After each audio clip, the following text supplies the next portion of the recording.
1 நாளாகமும் 28ஆம் அதிகாரம் 1 நாளாகமும் 28ஆம் அதிகாரம் 10ஆம் வசனத்தை வாசிப்போம். இப்போதும் எச்சரிக்கையாயிரு.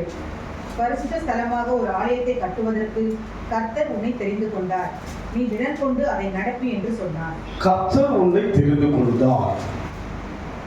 என்னை நோக்கி கூப்பிடு, நான் உன்னை விடுவிப்பேன், நீ என்னை மகிமைப்படுத்துவாய்.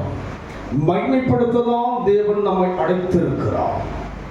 அவரால் தன்னை மகிமைப்படுத்த படைப்புகள் மூலமாக மகிமைப்படுகிறார். ஆகாயங்களுடைய மகிமையை அறிவிக்கிறது. அப்படியா இருக்கின்ற போது நாமும் மகிமைப்படுத்த வேண்டும். எதற்கென்று சொன்னால் இங்கே சொல்லப்படுகிறது, இப்போதும் எச்சரிக்கையாயிரு, எச்சரிக்கையாயிரு. அதை கொஞ்சம் படிக்க ஆயுதல். Now then, take note, for the Lord has made selection of you to be the builder of a house for the holy place. Be strong and do it. எச்சரிக்கையா வாங்கி கொடுங்க. அதுக்கு எச்சரிக்கையாயிரு. சாதாரணமாக யோசிக்கிறோம். தேவ காரியங்கள் நம்முடைய மனதுக்கு ஏற்றபடி, நம்முடைய நேரத்துக்கு ஏற்றபடி, நம்முடைய சூழலுக்கு ஏற்றபடி கடந்து போக யோசிக்கிறோம். ஆனால் இங்கே சாலமோனுக்கு தன் தகப்பனாகிய தாவீது சொல்லுகிறார், எச்சரிக்கையாயிரு. இது தேவ காரியம். யாருடைய காரியம்? இது ஒரு மனிதனுடைய காரியம் அல்ல. ஆராதிக்கிறது, ஆராதனை என்பது தேவனுடைய திட்டத்தினாலே கூடி ஆராதிக்கின்றோம். நானாக உங்களை அழைக்கவில்லை, நீங்களாக வரவில்லை. தேவனுடைய திட்டம் இது. அதனால் தேவ காரியம் என்று சொன்னால் எச்சரிக்கையோடு தான் செய்ய வேண்டும், கவனத்தோடு செய்ய வேண்டும். எச்சரிக்கை ஆபத்து என்று சொல்கிறோம் அல்லவா, அது போல தேவ காரியம் என்பது நமக்கு ஏற்றபடி அல்ல. பணம் எல்லாவற்றையும் சேகரித்து தன் மகனிடத்திலே அவர் சொல்லுகிறார், எச்சரிக்கையாயிரு. பரிசுத்த ஸ்தலமாக ஒரு ஆலயத்தை கட்டுவதற்கு கர்த்தர் உன்னை தெரிந்து கொண்டார். எதற்கு நம்மை தெரிந்து கொண்டார்? கட்டுவதற்கு. எதை கட்டுவதற்கு? ஆலயத்தை கட்டுவதற்கு. நீங்களே தேவனுடைய ஆலயம் என்று சொல்லி புதிய ஏற்பாட்டில் பார்க்கிறோம். யாரை கட்ட வேண்டும்? நமக்குள் கிறிஸ்துவை கட்டுவதற்காக தான் தெரிந்து கொண்டார். அதனால் எப்படி எச்சரிக்கையாயிரு. இது உலக ரீதியான ஒரு காரியத்தோடு கூட ஒன்று போகிற ஒரு காரியம் அல்ல. இது தேவ ஜனங்கள் கவனத்தோடு தான் தேவனை ஆராதிக்க வேண்டும்.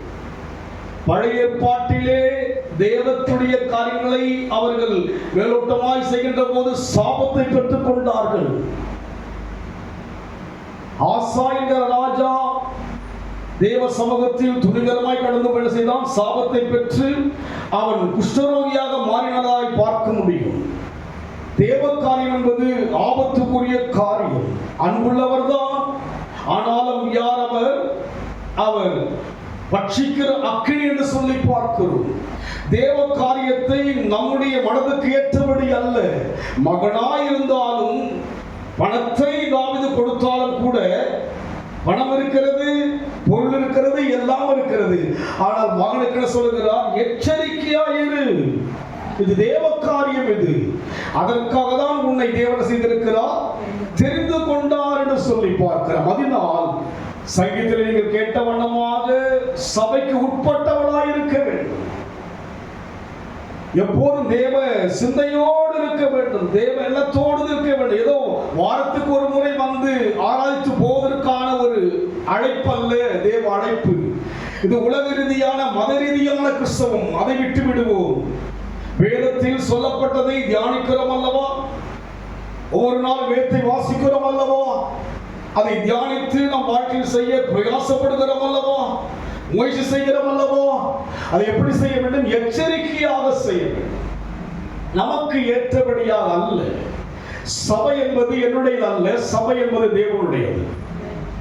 நீங்களும் நானும் சபைக்கு ஏற்றபடி, சத்தியத்துக்கு ஏற்றபடி வாழதான் அழைக்கப்பட்டிருக்கிறபடினாலே தாவீது சகல விதமான மேன்மைகளையும் அவன் சேகரித்த போதிலும் கூட, அங்கே நாம் வாசிக்கின்ற போது அதே அதிகாரத்திலே வாசிப்போம். 5 வாசிங்க. கர்த்தர் எனக்கு அநேகம் குமாரரை தந்தருளினார். ஆனாலும் இஸ்ரவேலை ஆளும் கர்த்தருடைய ராஜ்யபாரத்தின் சிங்காசனத்தின் மேல் உட்கார்கிறதற்கு அவர் என்னுடைய எல்லா குமாரரிலும் என் குமாரனாகிய சாலமோனை தெரிந்து கொண்டார். பாருங்கள், தாவீதுக்கு அநேக பிள்ளைகள் இருந்த போதிலும் கூட அதில் யாரை தெரிந்து கொண்டார்? அழைக்கப்பட்டவளோ அநேகர், தெரிந்து கொள்ளப்பட்டவரோ சிலர். அதனால் எதற்காய் தெரிந்து கொண்டார்? ஆலயத்தை சாலமோன் கட்டும்படியாக தெரிந்து கொண்டார். தாவீதுக்குள் ஆசை இருந்தது, தாவீதுக்குள் தாகம் இருந்தது, தாவீதுக்குள் ஏக்கம் இருந்தது. ஆனாலும் கூட தேவன் அதுக்கு அனுமதிக்காமல் செய்கிறார். மகனை கட்டும்படியாக ஆண்டவர் அங்கே தாவீதுக்கு சொன்னபோது அநேக பிள்ளைகள் இருந்தார்கள். அதற்கு முன்னால் இன்னொரு மகன் கூட தானாக என்ன செய்கிறார்? ராஜ்ய காரியத்தை செய்யும்படியே கடந்து வருகிறார் நாங்கள் பார்க்க முடியும். அதில் ஒரு மகன். ஆனால் யாரைதான் தேவன் தெரிந்து கொண்டார்? அதுபோல் உங்களையும் தேவன் தெரிந்து கொண்டார். எதற்கு? ஆலயத்தை கட்டுவதற்கு. ஆலயம் என்று சொன்னால் வெளித்தோற்றமான ஒரு இடம் அல்ல, நம் வாழ்க்கையிலே உள்ளான ஒரு ஆலயம். நீங்களே தேவனுடைய ஆலயம் என்று சொல்லி பவுல் புதிய ஏற்பாட்டிலே 1 கொரிந்தியர் சொல்கிறார். அடுத்த வாசிப்போம் அதை. 1 கொரிந்தியர் 3ஆம் அதிகாரம் 16ஆம் வசனம். சீக்கிரம் வாசிங்க. நீங்கள் தேவனுடைய ஆலயமாய் இருக்கிறீர்கள் என்று தேவனுடைய ஆவி உங்கள் வாசமா இருக்கிறது என்றும் அறியாதிருக்கிறீர்களே. சபையை கூர்ந்து பார்க்கிறார் பவுல். நிருபங்களை அந்த கொரிந்து சபைக்கு எழுந்த போதிலும் கூட அவர் எப்படி இருக்கிறார்கள்? அறியாமல் இருக்கிறார்கள். இன்றைக்கு தேவ ஜனங்கள் தான் நாம் அறிந்திருக்கிறோம் ஆண்டவரை. தேவ அழைப்பு என்ன, தேவ விருப்பம் என்ன என்பதை அறிந்திருக்கிறோமா? சாலமோனை தாவீது எல்லா மகன்களை விட அவனை தெரிந்து கொண்டான். தேவன் உணர்த்தினார், இவரை தான் என்று சொல்லி உணர்த்தினார். அதற்காக எல்லாம் பிரயாசப்படுகிறார். பவுல் இங்கே ஒரு வெளிப்பாடை கொடுக்கிறார். நீங்களே தேவனுடைய ஆலயமாய் இருக்கிறீர்கள் என்று தேவனுடைய ஆவி உங்களிலே வாசம் செய்கிறார் என்பதை அறியாமல் இருக்கிறீர்களே. நீங்க இன்றைக்கு நாம் அறிந்திருக்கிறோமா, அறியாமல் இருக்கிறோமா? அறிந்தோம் என்று சொன்னால் நம் வாழ்க்கையிலே நாம் என்ன செய்வோம் என்று சொல்லி அதே அதிகாரத்தில் வாசிக்கின்ற போது 10-11 வாசிங்க. எனக்கு அளிக்கப்பட்ட தேவ கிருபையின்படியே புத்தியுள்ள சிற்பாசாரியை போல அஸ்திபாரம் போட்டேன். புத்தியுள்ள சிற்பாசாரியை போல அஸ்திபாரம் போட்டேன். அதுங்க ஒரு சிற்பி என்ன செய்கிறான்? ஒரு சிலையை செதுக்குவது போல சபையிலே வார்த்தையை கொண்டு தேவன் நம்மை செதுக்கிறவராய் இருக்கிறார். என்னுடைய ஊழியக்கார் மறிச்ச போது நான் போயிருந்தேன். டெஸ்ட் பண்ணி சொல்றதுக்கு எனக்கு கூப்பிட்டாங்க. நீங்க இந்த சபையில் இருந்தீங்களே சொல்லுங்க. அப்ப நான் சொன்ன ஒரு நல்ல ஒரு சிற்பி யார்? அவர் என்னை நன்றாக செதுக்கினார். அதுதான் என்னுடைய டெஸ்ட் பண்ணி அதான் சொல்லுங்க. செதுக்கினான். செதுக்கும் போது அது வலிக்கத்தான் செய்யும். ஒரு கல்லை செதுக்கும் போது அதற்கு வாய் இருந்தால் வலி என்று சொல்லும். நம்ம அடிச்சல பண்ண வலிக்குது சொல்றீங்களா? அது போல அதற்கு வலிக்கும். ஆனால் அது கல்லாய் இருப்பதினால் இதால் பேச முடியாது. வாயிருந்தும் பேசாதது போல நான் சொன்ன ஒரு சிற்பி எனக்கு ஒரு சிறந்த சிற்பியாய் பார்த்தேன். அவருக்குள் அன்பையும் பார்த்தேன், அவருக்குள் கடினத்தையும் பார்த்தேன். வலியும் வந்தது. அவர் மூலமாக என் வாழ்க்கையிலே சமாதானமும் வந்தது. அவர் நல்ல ஒரு சிற்பி. ரொம்ப எனக்கு சந்தோஷமா இருந்தது. பல வருஷம் அந்த சபையில் இருந்து அநேக காரியங்களை கற்றுக்கொண்டு தேவ ஈவனா கடந்து வந்தேன். ஒரு சிற்பி, அவ்வளவுதான். வேற ஒண்ணுமே சொல்ல. கருத்து வேறுபாடுகள் மனசபைகள் எல்லாம் இருந்த போதிலும் கூட அது கர்த்தர் அறிந்திருக்கிறபடினாலே ஒரு நல்ல சிறந்த சிற்பி என்னை செதுக்கினார். அதுபோல என்ன சொல்லுகிறார் அவர்? எனக்கு அளிக்கப்பட்ட தேவ கிருபையின்படி புத்தியுள்ள அஸ்திபாரம் போட்டேன். அதுக்கு ஆண்டவர் இங்க இருக்கிற ஒவ்வொருவர் மீதும் அஸ்திபாரம் போட்டு இருக்கிறார்.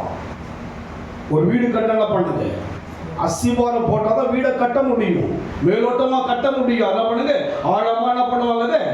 அஸ்திபாரம் போட்டு அதற்கு மேலாக தான் ஒரு கட்டிடத்தை எழுப்ப முடியும். அந்த அப்படியாக அஸ்திபாரம் போடாவிட்டால் ஆட்டம் கணக்கு. அஸ்திபாரமே சரியில்லாத பண்ணுங்க, வீடு ஆட்டக்கம். இங்க அவர் சொல்லுகிறார், அந்த ஜனங்களுக்கு அஸ்திபாரம் போட்டேன், வேறொருவன் அதன் மேல் கட்டுகிறான், அவனவன் தன் அதன் மேல் இன்ன விதமாய் கட்டுகிறான் என்று பார்க்க கடவன். போடப்பட்டிருக்கிற அஸ்திபாரமாகிய இயேசு கிறிஸ்துவை அல்லாமல் வேறு அஸ்திபாரத்தை போட ஒருவனாலும் கூடாது. இயேசுதான் நம் வாழ்க்கைக்கு. இயேசு குடும்பத்தின் தலைவர். ஒரு சில வீட்டில் இருந்தாங்க எழுதிருப்பாங்க, இயேசுவை வீட்டின் தலை. அவர்தான், அவர் சொல், அவருடைய வார்த்தை பிரகாரமாக தான் குடும்பங்கள் வாழ வேண்டும். கணவனாய் இருக்கலாம், மனைவியா இருக்கலாம், பெற்றோராய் இருக்கலாம், அவர் ஆலோசனை பிரகாரமாக தான் குடும்பத்தை நடத்த வேண்டும். இங்கே சொல்லப்படுகிறது, போடப்பட்டிருக்கிற அஸ்திபாரமாகிய இயேசு கிறிஸ்துவை அல்லாமல் வேறு அஸ்திபாரத்தை போட ஒருவனாலும் கூடாது. சபை என்பது தேவன் தான் அஸ்திபாரம். இங்கே இருக்கிற ஒவ்வொருவரும் ஒரு கல்லாய் வந்திருக்கிறோம், நம்மை சிற்பமாய் மாற்றிக் கொண்டு வருகிறார். எப்படி இருக்கிறவங்க மனம் எப்படி அழகருக்கு எவ்வளவு கேட்டாலும் கூட எப்படிதான் இருக்குதுங்க, கல்லாதான் இருக்கு. அதனால்தான் ஒரு சிற்பமாக உருவாக்கும்படியாக பவுல் சொல்லுகிறார். அந்த அஸ்திவாரம் யாராய் இருக்க வேண்டும்? நானாய் இருக்கக்கூடாது, நீங்களா இருக்கக்கூடாது. யாராய் இருக்க வேண்டும்? இயேசுதான் இருக்க வேண்டும். அதனால்தான் அங்கே தாவீது சொல்லுகிறான், எச்சரிப்பாய், நீ கட்டுகிற ஆலயம் சாதாரணமான ஆலயம் அல்ல, பரிசுத்தமான பரலோகத்தின் தேவனுடைய ஆலயத்தை கட்டுகிறாய். உலகத்தின் வழிபாடுகளில் பார்க்கும்போது ஒரு சராசரி மனிதனை போல வாழ்ந்த தெய்வங்களை பார்க்க முடியும், திருமணம் செய்கின்ற தெய்வங்களை பார்க்க முடியும், கோபிக்கின்ற தெய்வங்களை பார்க்க முடியும், கொலை செய்கிற தெய்வங்களை பார்க்க முடியும். சாமி என்ன பண்ணுங்க, கண்ணை குத்தியுடன் சொல்வாங்க, சாமி குற்றம் சொல்வாங்க. ஆனால் நான் குற்றம் செய்தேன், எனக்காய் குற்றவாளியாக இயேசு தொங்கினார். நம்முடைய தேவனுடைய காரியமெல்லாம் உலகத்தில் யாரிடத்திலும் கண்டிராத காரியங்கள் உண்டு. அதனால் அஸ்திவாரம் யார் தான் இருக்க வேண்டும்? என் குடும்பத்துக்கு யார் தான் அஸ்திவாரம்? இயேசுதான். இயேசுதான் அஸ்திவாரம். அவர் அஸ்திவாரமாய் இருந்தால் கண்மலையிலே கட்டப்பட்ட வீடானது காற்று அடித்து அதன் மேல் அந்த வெள்ளம் பாய்ந்த போதிலும் கூட அது விழவில்லை. காரணம் என்ன? அது மண்ணில் கட்டப்பட்ட வீடு அல்ல, அது கண்மலையிலே கட்டப்பட்ட வீடு. அப்படியானால் குடும்பத்துக்கு யார் தான் அஸ்திவாரம்? தேவன். உங்கள் குடும்பத்தில் நடக்கின்ற ஒரு நிகழ்ச்சியிலும் யாரை முன்வைக்க வேண்டும்? கர்த்தரை முன்வைக்க வேண்டும். ஆலோசனை கேட்க வேண்டும். இதை செய்யலாமா, இதை செய்யக்கூடாது செய்ய வேண்டும், கர்த்தரை முன்வைக்க வேண்டும். வேதத்தின் மூலமாக விளக்கங்களை சொல்லியிருக்கிறார். என்ன செய்யலாம், என்ன செய்யக்கூடாது, நடக்க வேண்டிய வழியை நான் உனக்கு காட்டுவேன், உன் மீது கண்களை வைத்து. அவர் அஸ்திவாரமாய் இருந்தால்தான் செதுக்கிற சிற்பம் சிறப்பாக இருக்கும். அவருடைய காரியங்களை பார்க்கும்போது ஒருவன் தன் அஸ்திவாரத்தை பொன், வெள்ளி, விலையேறப்பெற்ற கல், மரம், புல், வைக்கோல் ஆகிய இவைகளை கட்டினால் அவனவருடைய வேலைப்பாடு வெளியாகும். நாளானது விளங்க பண்ணும். பொன்னினால் கட்டினாலும் விளங்க பண்ணும், மரத்தினால் கட்டினாலும் விளங்கப்படும், ஏனெனில் அது அக்னியினாலே வெளிப்படும். வைக்கோலால் கட்டப்பட்டாலும் விளங்கப்படும். நீங்கள் கட்டுவது ஒரு நாள் விளங்கும். அது யார் இருக்க வேண்டும்? கிறிஸ்து என்ற அஸ்திவாரம் இல்லாமல் வைக்கோலினால் கட்டினாலும் அது எரிந்துவிடும். கிறிஸ்து இல்லாமல் பொன்னினால் கட்டினாலும் கூட அது அழிந்துவிடும். கிறிஸ்து இல்லாமல் நாம் எதையும் கட்டக்கூடாது. கிறிஸ்து இருக்க வேண்டும். நம் வாழ்க்கையிலே முழுமையாய் நல்லதோ கெட்டதோ அது யார் இருக்க வேண்டும்? கிறிஸ்து இல்லாத ஒரு வாழ்க்கை வேண்டாம். கிறிஸ்தவன் நான் கிறிஸ்தவன் என்று சொன்னால் கிறிஸ்து தான் என் வாழ்க்கையின் அஸ்திவாரமாக இருக்க வேண்டும். அதனால்தான் அங்கே தாவீது சொல்கிறான், எச்சரிக்கையாய் இரு மகனே, நீ கட்டப் போகிற ஆலயம் சாதாரணமான ஆலயம் அல்ல. அப்படி பழைய ஏற்பாட்டிலே அப்படின்னு சொன்னால் இன்றைக்கு புதிய ஏற்பாட்டில் நம்மை குறித்து என்ன சொல்கிறார்? நீங்களே தேவ ஆலயம் என்று சொன்னால் நான் வைக்கோலால் கட்டப்பட்டாலும் அது விளங்கும். அதில் தேவன் இருந்தால் நான் வைக்கோலால் கட்டப்பட்டாலும் எரிய மாட்டேன். காரணம் என்ன? வைக்கோலை தான் கட்டினா இவன் யாரும் பண்ணாங்க, அன்றைக்கு கிராமத்தில் பண்ணுங்க, வைக்கோலியில் பண்ணுவாங்க, அழகாக கட்டியிருப்பான், ரொம்ப ஸ்ட்ராங்காக இருக்கு. அப்படி இந்த பார்த்தீங்கன்னா பண ஓலையில் அழகாக கட்டியிருப்பான். இப்போல்லாம் அவனுக்கு நம்ம இன்னெல்லாம் நாட்கள்லாம் பார்த்தீங்கன்னா இங்கெல்லாம் வந்து நிறைய ஓலை வீடுலாம் இருக்கும். இப்போதான் மாறிடுச்சு இல்லைங்களா? இன்னெல்லாம் பார்த்தீங்கன்னா நிறைய ஓலை வீடுகள்லாம் இருக்கும். ஆனால் ஒரு காற்றோ ஒரு எரிந்து விட்டால் சாம்பலாயிடும். ஆனால் நீங்க சொல்லுகிறார் மறுபடியும் வாசிக்க, ஒருவன் அந்த அஸ்திபாரத்தின் மேல், எந்த அஸ்திபாரத்தின் மேல்? இயேசு என்ற அஸ்திபாரத்தின் மேல் பொன், வெள்ளி, விலையேற பெற்ற கல், மரம், புல் வைக்கோல் ஆகிய இவைகளை கட்டினால் அவனுடைய வேலைப்பாடு. நீ எதில் கட்டினாலும் பரவாயில்லை, அது யார் இருக்க வேண்டும்? இயேசு. அதாவது நான் என்கிட்ட பொருள் இல்லை, ஆனால் என்ன இருக்கிறது? வைக்கோல் இருக்கிறது. ஆனால் யார் இருக்கிறா? இயேசு இருந்தால் அது நல்லதாய் விளங்கும். விளங்குங்க, போக போக விளங்கும். உங்கள் உறவு என்னவென்று சொல்லி, என் உறவு என்னவென்று சொல்லி போக போக விளங்கும். என் செயலால் விளங்கும். யார் என் அஸ்திபாரம், யார் என் உறவு, யார் என் நட்பு, யார் எனக்கு சிநேகிதராக இருக்கிறார் என்பது விளங்கும். இன்றைக்கு ஒரு வெளியே ஒரு கூட்டம் நடந்தது. இங்கேருந்து நேராவது ஸ்ட்ரீட்டில் ஒரு சகோதரி இறந்துட்டாரு. சடனாக போன வாரம் சொல்லிட்டு நான் கூப்பிட்டாங்க. டெத்துக்கு போய் நான் ஜாப் பண்ணிட்டு வந்தேன்.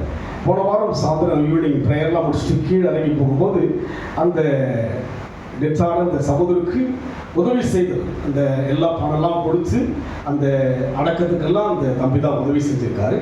அவரை நான் சின்னதில் பார்த்துருக்கேன், ரொம்ப சின்னதாக இருக்கும் பார்த்துருக்கேன். அன்னைக்கு என்னை பார்த்தாப்புல பேசினாங்க. அதுக்கப்புறம் சடனாக நான் கீழே இறங்கி போகும்போது இந்த கடைக்கிட்ட மெடிக்கல் ஷாப் கிட்ட வந்துருக்காங்க. ஆனால் உங்களை தான் பார்க்கணும்னு நினச்சேன். வெயிலே உங்களே பார்த்துட்டு அந்த ஒரு மீட்டிங் நடத்துன்னு சொல்கிறாங்க. அந்த வீட்டில் அவங்க வந்து ஒரு கிறிஸ்தவங்க, கேத்தலிக் அவங்க நடத்துன்னு சொல்கிறாங்க. நீங்கள் நடத்துங்க அப்படின்னு நான் சொன்னேன். நடத்துங்க தம்பிங்க, இது மாதிரி என்கிட்ட தான் இப்போ சொல்லியிருக்கிறாங்க. நான் தான் எல்லாம் அரேஞ்ச்மெண்ட் பண்ணுறேன். உங்களுக்கு என்ன? நான் சொன்னேன், என்னுடைய வேலை என்ன? சுவிசேஷம் அறிவிக்க வேண்டும். என் அஸ்திவாரம் என்ன? சொல்லணும். ஊருக்கு உலகத்துக்கு எங்கெல்லாம் சொல்ல வேண்டுமோ வாய்ப்பு வந்தால் சொல்லிதான் ஆக வேண்டும். அந்த நாட்கள்ல வந்து திருச்சபையில் அங்கெல்லாம் இருக்கும்போது பார்த்தீங்கன்னா முழுமையாக அந்த நாள் தேவனோடு தான் இருக்கும். நீங்க காலைல வரீங்க, சாயந்தரம் வர மாட்டீங்க, என்னென்னோ கதையெல்லாம் சொல்லிட்டு இருக்கீங்க. முழு நாளும் யாருக்கு தான்? பிள்ளைங்க பலவீனமா இருந்தா கூட அங்க ஒரு முறை டேனிக்கு காது வலியில கத்திடுதான், ஹாஸ்பிட்டல் ஊழியம் போறேன் இப்படிதான் சொல்றான். உன் பிள்ளைக்கு காது வலிக்குது, நீ ஹாஸ்பிட்டல் ஊழியத்துக்கு போறியா? ஜெபம் பண்ணிட்டு போயிட்டு நான் வந்து பார்க்கிறேன், காது வலியெல்லாம் போயிடுச்சு. கிறிஸ்துதான் அஸ்திவாரம். அதை விட வேற என்ன வேண்டும்? இது தேவனுடைய நாளுங்க. யாரோடு கூட உறவாட வேண்டிய நாள். சாயந்தரம் ஒரு 2 மணி நேரம் வரத்துக்கு யோசிக்கிறோம், காலையில் சீக்கிரம் வரத்துக்கு யோசிக்கிறோம். யார் அஸ்திவாரமாய் இருக்கிறது? உங்கள் வாழ்க்கையில் யார் அஸ்திவாரமாய் இருக்கிறார்?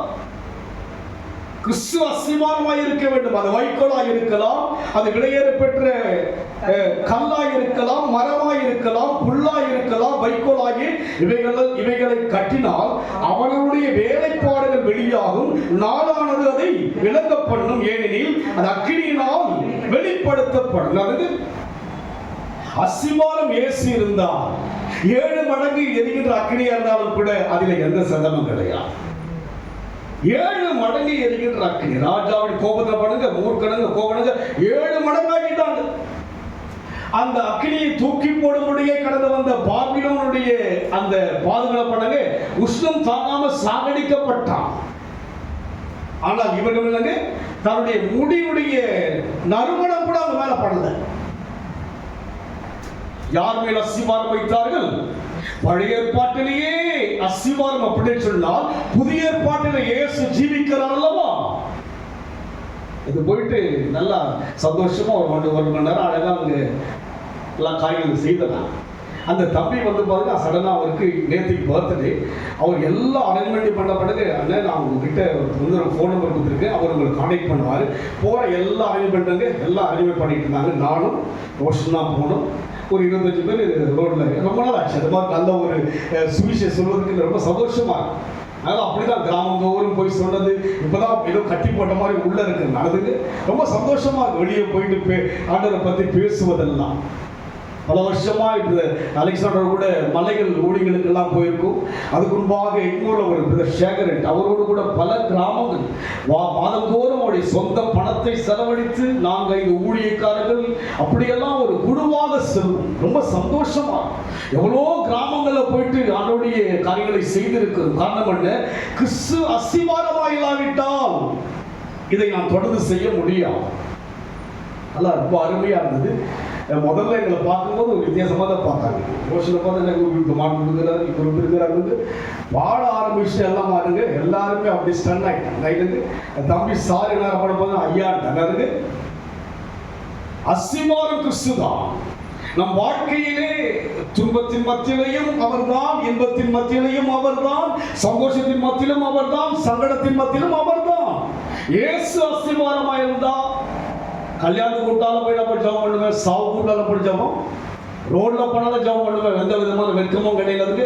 ரொம்ப சந்தோஷமா அந்த இடத்துக்கு ஏற்ற மாதிரி என்ன பண்ண பிளாக் பண்ணி வச்சிருந்தாங்க. நாங்கள் சைடில் என்ன பண்ணோம், ஒரு மணி நேரம் அழகாக தேவனை பாடி புகழ்ந்து மகிழ்ச்சி. அங்க வந்த மக்கள் எல்லாம் பாடல் மூலமாக அந்த வார்த்தை மூலமாய் தொடப்பட்டார்கள். ரொம்ப சந்தோஷமா இருந்தது. தேவனுடைய பணி செய்வது எவ்வளவு ஒரு சந்தோஷம்.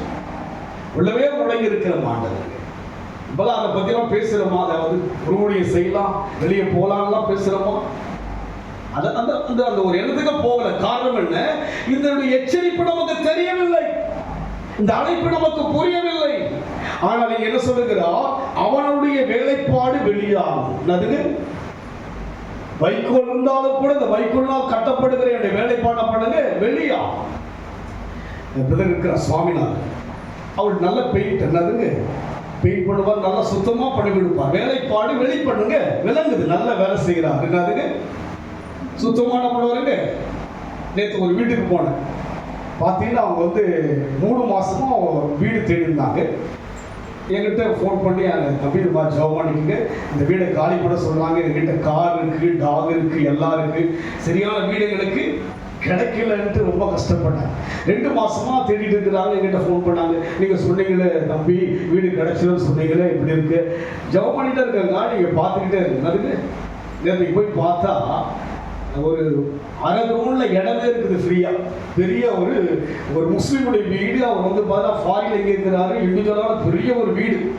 அங்கே பார்த்தீங்கன்னா அவன் பார்த்தா பெயிண்ட் பண்ண சுத்தம் பண்ணாமே போயிட்டு இருக்காங்க. இவங்க போய் என்ன பண்ண சுத்தம் பண்ணிட்டு ஒரு இடத்துல பார்க்குற பெயிண்ட் அடிச்ச மாதிரி இல்லை, வேலைப்பாட்டில் விளங்குது. வேலைப்பாடு என்ன பண்ணுங்க விளங்குது. பாருங்க இவரை பார்த்து நம்ம வந்து அவர் என்ன பண்ணுறது கரெக்டாக பண்ணாரு, விளங்குது. அவரை பற்றி பண்ண முடியும், சொல்ல முடியும். நல்ல ஒரு வேலை செய்வருக்கு நான் பார்த்துருக்கிற வேலை நல்லது வேலை. அப்போ நம்ம செய்வதெல்லாம் விளங்கும். நீங்க என்ன செய்வீங்கலாம் பண்ணுங்க, சபையிலே உங்களை மறைக்க முடியாது. அஸ்திவாரம் யாரா இருக்க வேண்டும்? நானா இருந்தால் வைக்கோல் எரிஞ்சு போயிடும். நானா இருந்தால் அது நிச்சயமா விளங்காதுங்க. ஒன்னா இருந்தாலும் கூட பணம் ஒரு முழுமையான ஊழியத்தை செய்ய முடியாது. பணம் இல்லாமல் செய்தவன் நான் தான். இந்த 24 ஆண்டுகளாக இந்த சபையும் 29 வருடங்களாக இந்த ஊழியத்தையும் செய்கிறேன்னு சொன்னால் பணம் இல்லாமல் தான் செய்கிறேன். அஸ்திவாரம் யார் தான்? கிறிஸ்து தான். கிறிஸ்து தான் அஸ்திவாரம். இல்லைங்க அது இல்லையே அது இல்லையே, சாயந்தரம் வந்தாலும் சரி வரலாம் சரி, ஆண்டவர் வராரா, அவர் ஆராதிக்கிற எனக்கு கொடுக்கப்பட்ட ஜீவ காலம் எல்லாம் அவரை ஆராதிக்க வேண்டும். கூப்பிடுறா வரல, அதுக்கப்புறம் அதனுடைய விளக்கம் உங்களுக்கு விளங்க ஒரு நாள். இப்ப விளங்கலாம், இப்ப விளங்காதுங்க. தண்ணீர் மேல ஆதாரத்தை போடு, அநேக நாட்களுக்கு பிற்பாடு பலனை போட வேண்டியது நான் போடுவேன். அநேக நாட்களுக்கு அன்னைக்கு சொன்னாரு பாஸ்டர், என்னவா நினைச்சேங்க, அவர் நம்மளையே குத்தி பேசுறாரு. நம்மளை பார்த்தாலும் ஒரு என்னவோ பாவாக்க மாதிரி கசப்பா இருக்க பொழுது இப்ப விளங்காது நான் சொல்றது. என்னை கடிந்து கொண்ட அந்த வார்த்தையெல்லாம் இப்போது விளங்குகிறது. அதில் ஒழுக்கத்தை கண்டு கொண்டேன், அதில் நேரத்தை கண்டு நாங்க பண்ண அந்த டைம் கரெக்டாக சொல்லுவேன். இந்த டைம் வரனா நான் நேற்று காலைல அவங்கள்ட்ட சொன்னேன், பால் காசு தம்பி நீங்கள் வந்துருங்க 7:30 வரேன். எங்கே வரேன் நான் போர்லாம் தாண்டி ரொம்ப தூரம் கரெக்டெல்லாம் பண்ண போய் சேர்ந்துட்டேன். அதே மாதிரி நேற்று ஈவினிங் கேட்குறாப்புல, ஐயா சார் வரீங்களா சார், கிளம்பிட்டு தம்பி நான் வந்துட்டு நேரம். அஸ்திவாரம்யா இது எங்கிருந்து வந்தது? நான் கடந்து போன அந்த சபை மூலமாக அந்த ஒழுங்குகள் வந்தது. அஸ்திவாரம் கிறிஸ்துவா இருக்க வேண்டும். நம் வாழ்க்கையிலே தேவன் அஸ்திவாரம் இல்லாமல் நானே ராஜா, நானே மந்திரி, நானே நதுங்க இல்ல. கர்த்தர் இருந்தார்னா எல்லாம் ஒழுங்கும் விளங்கும். கடைசி மூச்சு இருக்கிற விளங்குங்க. படிக்கலாம். அவனுடைய வேலைப்பாடு வெளியாகும், நானானது விளங்கப்படும், ஏனெனில் அது அக்னியினாலே வெளிப்படுத்தப்படும். அவனுடைய வேலைப்பாடு எத்தன்மை உள்ளது என்று அக்னியானது பரிசோதிக்கும். எது பரிசோதிக்கும்? வைக்கோலா இருந்தா கூட எரியாது. அவன் சொல்ல பார்க்கலாம். காரணம் என்ன? அங்க சொல்லுகிற என்னென்ன சொல்லுகிறா, எதுல கட்டுறாங்க? ஒன்று பொன்னால கட்டுறாங்க, இரண்டாவது வெள்ளி, விலையேறப்பெற்ற கல், மரம், புல், வைக்கோல். அதுங்க பாத்தீங்கன்னா நிறைய இந்த அமெரிக்கா எல்லாம் அப்படியே டிண்ட் மாதிரி கட்டுவாங்க. அடிக்கடி என்ன பண்ணுவாங்க, வெக்கெட் பண்ணிட்டு போயிட்டு இருப்பாங்க. ஆனால் பெரிய பெரிய செல்வந்தார் என்ன பண்ணுவாங்க, ஏன்னா அங்கே வந்து இயற்கையில் வந்து பல மாட்டுகளை பண்ணுவாங்க, அழகா இருக்கும். உள்ள போனால் மாளிகைமா இருக்கும், வெளியே இருக்குங்க டென்ட் பாருங்க, அப்படியே ஒரு என்னதுங்க மரத்திலேயே கட்டியிருப்பாங்க, என்னதுங்க இப்படி நிறைய வீடுகள் இருக்கும். அப்ப நம் வாழ்க்கையில் கூட எதுவா இருந்தாலும் யார் இருக்க வேண்டும்? கிறிஸ்து இருக்க வேண்டும். அவர் இருந்தார்னா அது அஸ்திபாரம் ஸ்ட்ராங்கா தான் இருக்கும். வேலைப்பாடு விளங்கும்.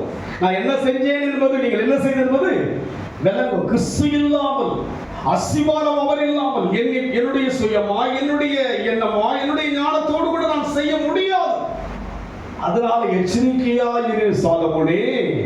நீ கட்டுகிற ஆலயம் சாதனமான ஆலயம் அல்ல, வானாதி வானம் கொள்ளாத தேவனுடைய ஆலயம் கட்டி முடித்து விட்டார். ஆலயத்தை கட்ட 7 ஆண்டுகள், அரண்மனை கட்ட 12 ஆண்டுகள். எத்தனை ஆண்டுகள்? அதுல ஒரு சுயத்தை பாருங்க. தாவீது அப்படி இருக்க மாட்டேங்க. தாவீது அந்த இடத்துக்கு போயிருக்கவே மாட்டான். சாலமோன் போனபடியினாலே சாலமோனுக்கு பின்னால் தேசம் இரண்டாக பிரிந்தது. சாலமோனுடைய முன்னிலைமையை விட பின்னிலைமை வந்து பாவத்தோடு தான் அவருடைய விக்கிரக வழிபாட்டுக்குள் சென்று விட்டார். ஞானம் படைத்தவர் தான், அறிவில் சிறந்தவர் தான். ஆனால் முடிவு அவருடைய மனைவிமார்களுடைய வழிபாடுகளுக்குள்ளே கடந்து போய்விட்டார். தாவீது இருந்தாலும் செய்திருக்க மாட்டாங்க. அவருடைய ஆரம்பம் 7 வருஷங்கள் ஆலயத்தை கட்ட, அரண்மனையை கட்ட 12 வருஷம் கட்டுறா. ஸ்டேட் பண்ணி என்ன பண்றாங்க, நம்மளும் என்ன பண்றாங்க, என்ன பண்றோம், அவங்க இப்படி கொடுத்துருவோம். அது மட்டும் என்ன பண்றது, பெருசா செய்யணுங்க, பெருசா செய்யணும். என்ன செய்யணுங்க, மனுஷன் பார்க்க, அந்தஸ்தை பார்க்க, அழகை பார்க்க பெருசா செய்யணும். இது நம்ம மாட்டாங்க பெருசா. இந்த தேவ காரியம் சொல்ல ஒரு பெரிதாய் தோன்றவில்லை. தேவனுடைய எண்ணங்கள் நமக்கு ஒரு பெரிதாய் தோன்ற காரணம் அஸ்திபாரம் ஸ்ட்ராங் இல்லை. எது ஸ்ட்ராங் இல்லை? அஸ்திபாரம் ஸ்ட்ராங் இல்லை, இயேசு இல்லை. அதுதான் விளங்குது. நாம் செய்கிற செயல்கள் மூலமாக யார் விளங்குது? இயேசு இவர் தான் இருக்கிறார். நாங்க வெயிட் போட்ட விளங்குறாரு, 100 கிராம் தான் இருக்கிறார். வெயிட் போட்டு அப்படி தாங்கிறாருங்க, நம்ம வாழ்க்கையில் உள்ளாங்கிறாருங்க. சொல்லுங்க, எந்த அளவில் இருக்கிறார் தேவன்? விளங்கணும். எப்போது விளங்கும் அது? அதன் மேல் அவனுடைய வேலைப்பாடு வெளியாகும், நாளானது விளங்கப்படும். நாளானது விளங்கப்படும், ஏனெனில் அது அக்னியினாலே வெளிப்படுத்தப்படும். அவனுடைய வேலைப்பாடு எத்தன்மை உள்ளது என்று, எத்தன்மை உள்ளது என்று அதுங்க பவுல் சொல்றார். ஓட்டத்தை முடிச்சு இது முதல் எனக்காக நீதியின் கிரீடம் ஓடுறாரு, ஓடிக்கொண்டே இருக்கிறார். தெளிவாய் சொல்கிறார், ஓட்டத்தை முடிக்கும். நல்ல போராட்டத்தை போராடி முடிக்கணும். ஆரம்பிப்பது பெரிதல்ல, முடிக்கணும்னா நான் ஓடிக்கிட்டு இருந்தா முடிக்க முடியும். அஸ்திபாரம் இயேசுவாக நான் வைக்கோலா இருக்கலாம், நான் கட்டிட்டே இருக்கேன். வைக்கோல் என்ன பண்றானு நான் கட்டிட்டு வரேன். எரியா சோதித்தாங்கப்படாதது காரணம் என்ன? அந்த வைக்கோலுக்குள் யார் இருக்கிறது? அஸ்திபாரம் இயேசு இருக்கிறார். இயேசு இருக்கிறார். அதனால் இந்த அனுபவத்தில் செல்லும்படி கொடுக்க வேண்டும். படிக்க. எத்தன்மை உள்ளது என்று அக்னியானது பரிசோதிக்கும். அதன் மேல் ஒருவன் கட்டினது நிலைத்தால் அவன் கூலியை பெறுவான். கட்டினது நிலைத்தால் கூலியை பெறுவான். அதுங்க வைக்கோல் நிலைத்தால் அதன் கூலியை பெறுவேன். எவ்வளவு அழகாக ஆவிக்குரிய அர்த்தத்திலே அதுங்க, அதாவது மோகாமனப்படாத உங்களுக்கு விளக்கி காண்பிக்கிறார். கிறிஸ்தவ வாழ்க்கை என்பது நோகடிக்கிற வாழ்க்கை அல்ல, புரிந்து கொள்கிற வாழ்க்கை. அதுங்க நீங்கள் யோசிப்பது போல நோகடிப்பதல்ல. வசனம் என்பது என்னங்க? அது என்னை உருவாக்குவதற்கு தான் தவிர கடிந்து கொள்ளும், கலைகள் போக்கும், கணமடைய வழி நடத்தும். அதனால் நம் வாழ்க்கையிலே நாம் கடந்து போக வேண்டும். அதன் மேல் ஒரு கட்டினது நினைத்தால் ஒரு கூலியை பெறுவான். ஒரு கட்டினது வெந்து போனால் அவன் நஷ்டமடைவான், அவனோ ரட்சிக்கப்படுவான். அதுவும் அக்னியின் தப்பின போல் இருக்கும். நீங்கள் தேவனுடைய சொல்லிட்டே என்ன பண்ணாங்க, நீங்க தான் தேவாலயம். யார் தான்? பழைய ஏற்பாட்டிலே தேவனுடைய ஆலயத்தை கட்ட எச்சரிப்பாடு சொன்னா, அது போல் நம் வாழ்க்கையிலே அஸ்திபாரம் யார்தான் இருக்க வேண்டும்? எந்த ஒரு காரியமும் தேவன் இல்லாமல் செய்யவே கூடாது. ஆமென் சொல்லுங்க. அவருடைய சித்தத்தை புரிந்து கொள்ள வேண்டும். அவர்கிட்ட சொல்லணும், ஆண்டவர் இந்த காரியத்தை நான் செய்யறேன், உங்களுக்கு சித்தமா, உங்களுக்கு விருப்பமா, இது உங்களுடைய அனுமதிக்கிறீரா? அஸ்திபாரம் குடும்பத்தில் யார் இருக்க வேண்டும்? குடும்பத்துக்கு கணவன் தலையாய் இருக்கலாம், ஆனால் அஸ்திபாரம் யாராய் இருக்க வேண்டும்? இயேசு.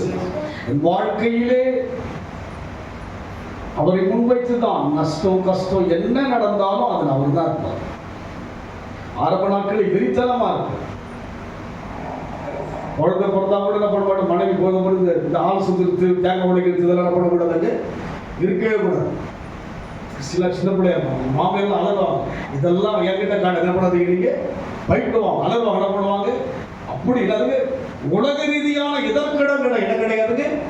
உலக ரீதியா நான் வெளியில போறேன், எல்லாரையும் பார்க்கிறேன், அவங்க அவ்வளவுதான் விளக்குறதுங்க. அவங்க கிட்ட நான் ஃபோர்ஸ் பண்ண முடியாது, என்ன பண்ண முடியாதுங்க. அவங்ககிட்ட இது கூட நீங்களே படுத்துனாங்க, நீ தரங்கிட்டதுக்கு அங்கே மாம்பழம் அங்கே என்ன பண்ணுங்க, சகலத்தையும் என்ன பண்ணுங்க, எல்லாம் போட்டு என்ன பண்ணுறாங்க, உங்களுக்கு விளங்குறது அவ்வளவுதான். எனக்கு அது விளக்கம், எனக்கு அது தேவையில்லை. என் வாழ்க்கையில் கூட நான் ஒரு வருஷம் அப்பெல்லாம் நீங்களாம் யோசிக்கலாம். மற்றபடி என்னதுக்கு இதெல்லாம் விளங்காது. இதெல்லாம் நம்ம வாழ்க்கையிலே தேவன் அனுமதிக்க அழைக்கப்படவில்லை. நான் தேவனால் அசிவாரப்பட்டால் தேவ ஆலயம், அவ்வளவுதான். இருக்கும் காலமெல்லாம் ஆலயமாக இருக்க வேண்டும், பின்வரும் காலமெல்லாம் நம்மை கொடுத்து பேச வேண்டும்.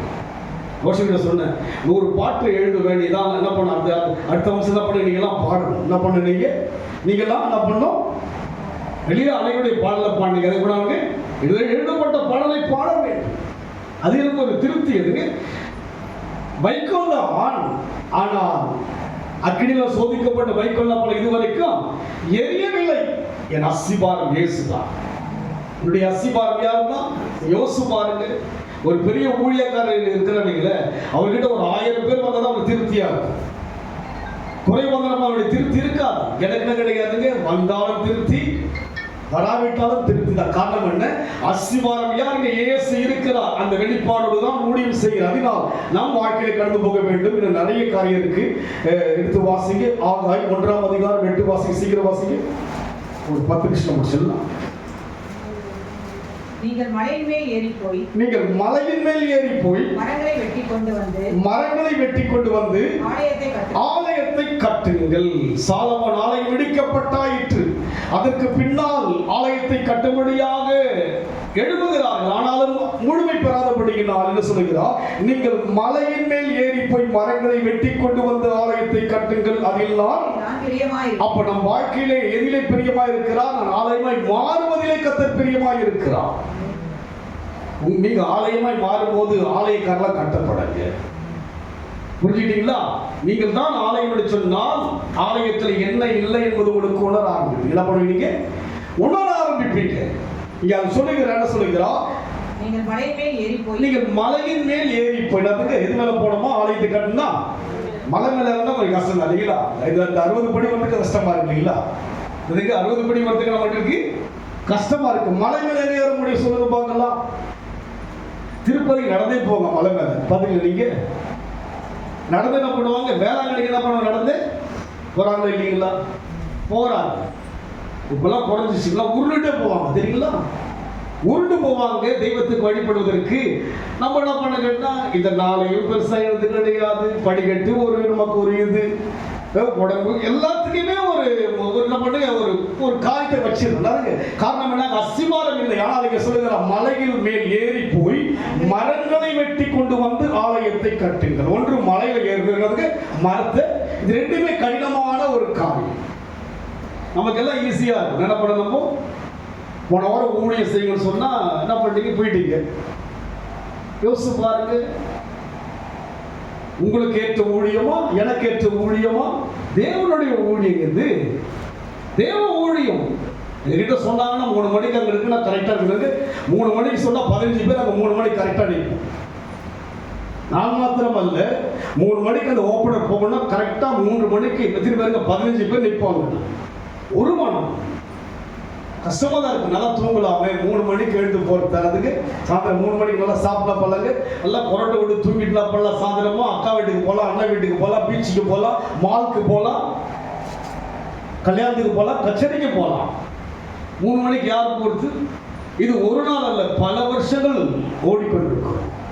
பல வருஷம் ஒரு பேண்ட் எடுத்துக்குவோம், ஒரு மைக் எடுத்துக்கோ, என்ன பண்ணுவாங்க, ஒரு 15 பேர் என்ன பண்ணுவாங்க, அங்கே ஒவ்வொரு முறையும் பேச ஆரம்பிப்பாங்க. ஒவ்வொருத்தரும் ஒரு நாளைக்கு பேசணும். அதுக்கு ஒரு விசுவாசம் ஒரு தம்பி இருப்பாங்க. அவர்கிட்ட மைக்கை கொடுத்து என்ன பண்ண வாங்கவே உங்களுக்கு என்ன பண்ணப்படுதுங்க, மைக்கை கொடுத்து என்ன பண்ண அவர்கிட்ட பேசிக்கிட்ட மெய் மறந்து பேசுவோம் கர்த்தரை குறித்து. அந்த நாட்கள் ஒரு மலை போல 3 மணிக்கு வறுமையான ஒரு காலங்கள், ஏழ்மையான ஒரு காலம், அதெல்லாம் யோசிக்கவே மாட்டேன். அதுக்கு என் பிறனாகிய கர்த்தாவே, காலையில பார்த்தீங்கன்னா நான் இந்த சுகர் இருக்கிறதுனால வெந்தய தண்ணி குடிக்கிறேன், டெய்லி குடிக்கிறேன். குடிச்சிட்டு நான் பண்ணேன், ப்ரெஷ் பண்ணிட்டு நான் குளிக்கலாம் போனேன். ஒரு பக்கெட்டில் ஒரு இன்னொரு பக்கெட்டில் பார்த்தா போர் வாட்டர் இருக்கு, எஃப்சி சொல்லலை, அது நினச்சது படாததில் பண்ண குளிச்சு என்ன பண்ணுங்க, குளிச்சுட்டு என்ன பண்ணிட்டேன், குளிச்சு கோல்டு ஆகிற மாதிரி இருந்துச்சு. அப்புறம் சாக்ஸ் போட்டால் சாக்ஸில் பார்த்தா ஈரமாகும்.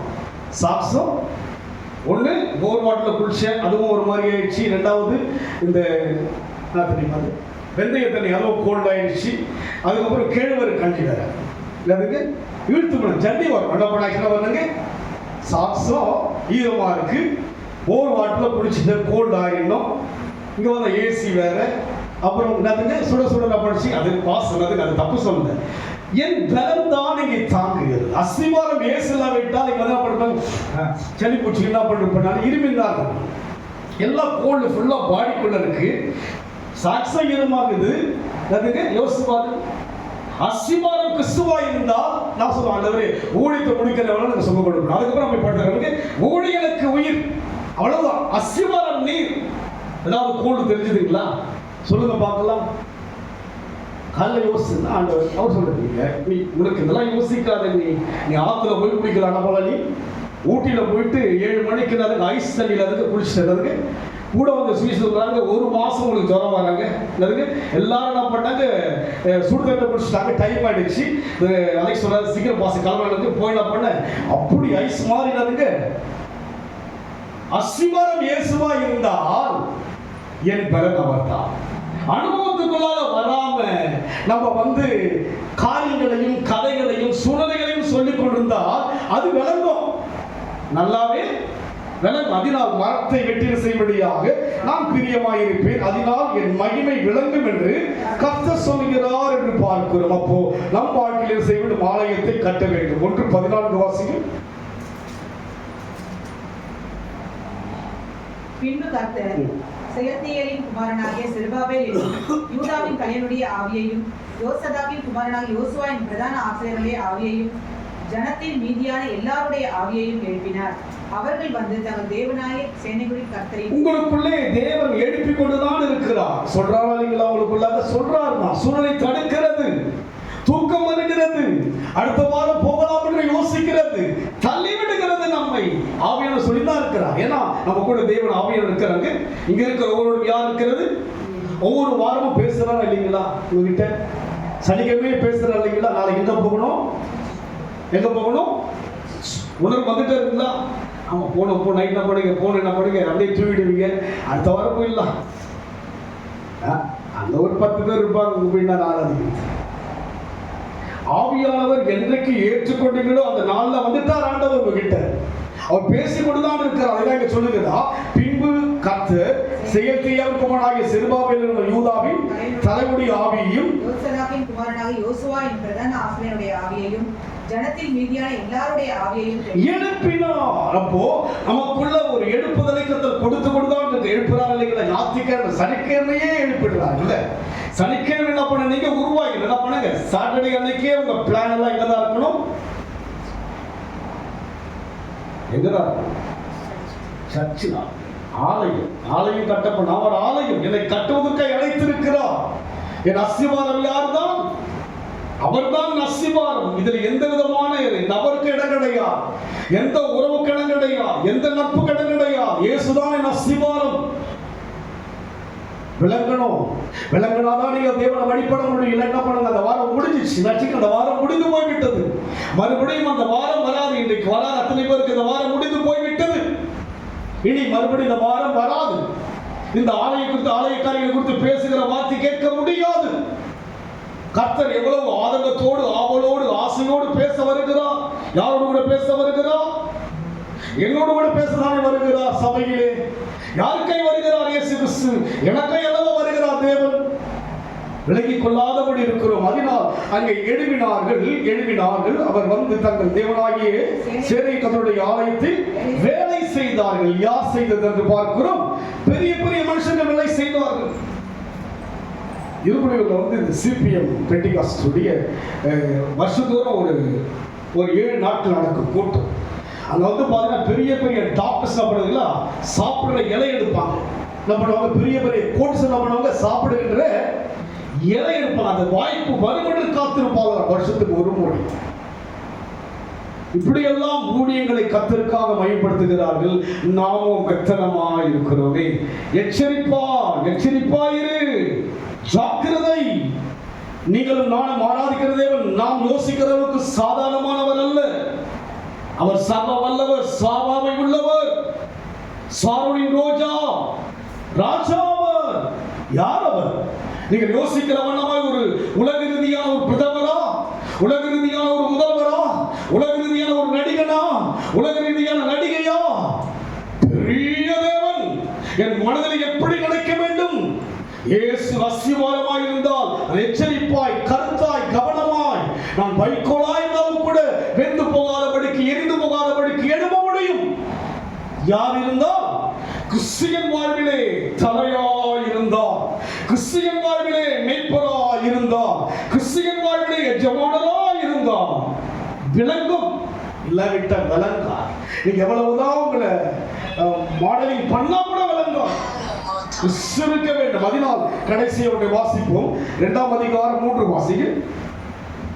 இந்த ஆலயத்தின் முன்னின மகிமையை கண்டவர்களில் உங்களுக்குள்ளே மீண்டவர்கள் யார்? இப்பொழுது இது உங்களுக்கு எப்படி காண்கிறது? அதற்கு இது உங்கள் பார்வையில் ஒன்றுமில்லாதது போல் காண்கிறது. ஒன்றுமில்லாத போல் காண்கிறது அல்லவா? எப்படி இருக்கிறவங்களுக்கு ஒன்றுமே இல்லையே.